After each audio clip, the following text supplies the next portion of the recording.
Man, you ever have one of those days where everything you thought you knew about justice gets flipped upside down? Picture this. It's a sticky Tuesday morning in downtown Ashtonville, Virginia, and the old Clayton County Courthouse is buzzing like a kicked-over beehive. I'm talking reporters, activists, locals, all crammed in for the trial of a city councilman accused of skimming cash from kids' programs.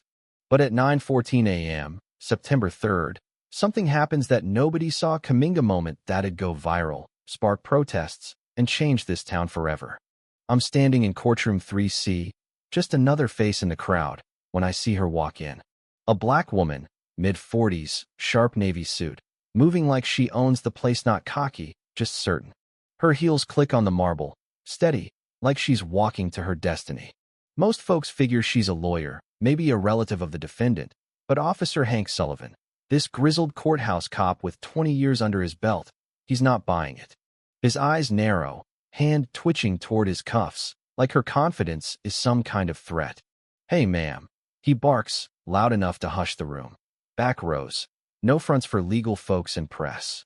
She pauses, turns, and with this calm that could freeze fire, says, "Officer, I'm exactly where I need to be." Oh, Sullivan doesn't like that. Not one bit. I said move. He snaps, stepping closer, his rookie partner, Tim Walsh, flanking her like she's about to pull a stunt. The air's thick now, phones are out, recording, and I'm thinking, this is about to go south. She tries to explain slow, polite, reaching for her bag to show but Sullivan's already made up his mind. "Hands where I can see him." Walsh yells, taser half drawn, and before she can say another word, Sullivan's got her spun around, cuffs clicking tight. The room gasps, like the air got sucked out. I see this old lady, Ms. Clara Jones, clutch her purse, muttering, "Lord, not again." A slick prosecutor, Ethan Caldwell, smirks from his table, tossing out, "Guess someone didn't get the memo about following orders." The crowd splits, some nodding like she had it coming, others fuming, phones shaking as they capture every second. Me? I'm frozen, heart pounding, because something about her poise screams this ain't right. Then it hits like a thunderclap. A young intern, Sarah Tate, barely 22, fumbles her phone, scrolling through some legal blog, and whispers to her buddy, "That's Judge Lena Harris." My stomach drops. Judge Harris? The new federal judge, first black woman on this bench, supposed to start today? No way. But Sarah's got the Proofan article with her picture, same suit, same gold pin glinting on her lapel. The defendant, Jamal Carter, blurts out, "That's her." She's supposed to hear my case, and his lawyer shushes him, but it's too late. The room's buzzing, people Googling her name, and there it is, Lena Harris, sworn in 3 weeks ago. Sullivan's still clueless, sneering, "Comfortable in those cuffs, huh? Bet you're used to him." She just looks at him, cool as ice, and says, "Officer Sullivan, this is your first and last time cuffing me." Enter Judge Amos Reed, the big boss of the district, striding in like he's seen it all. His eyes lock on Lena, and you can tell he knows. "Release her. Now," he orders, voice like gravel.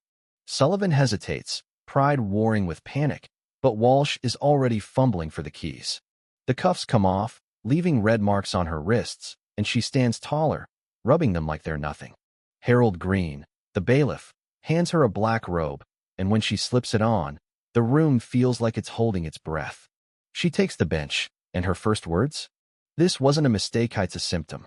A system that assumes a black woman doesn't belong unless she's in chains. What unfolds next is like something out of a movie. Sarah's video, uploaded to a secure server, goes viral by noon.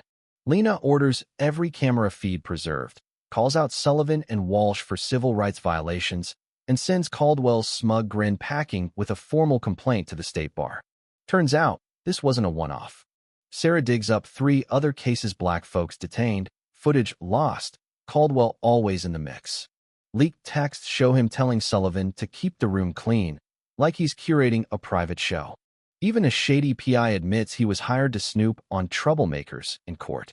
By day's end, Chief Judge Martha Klein's got a 3-judge panel tearing into every shady case in the last 2 years. Sullivan's fired, pension gone. Walsh is suspended, spilling about a blue wall culture. Caldwell, disbarred, facing jail time. A year later, Lena's speaking at a lawyers' conference. And I'm there, watching her tell a room full of kids like Sarah, "Justice doesn't come because I was a judge, it came because people like you refused to stay quiet." The courthouse feels different now. Cameras are always on. A civilian board watches security and MS. Clara's got a front row seat, her presence saying, "We're watching." Lena's robe hangs in her chambers, that gold pin a quiet reminder. Justice isn't a given, it's fought for. So, what would you have done in that room? Spoken up like Sarah, or stayed quiet, hoping it'd pass? Drop a comment. Tell me, have you seen this kind of thing where you live? How do we keep pushing for a system that doesn't just talk about justice, but lives it? Hit that like button if this hit you as hard as it hit me, and let's keep this conversation going.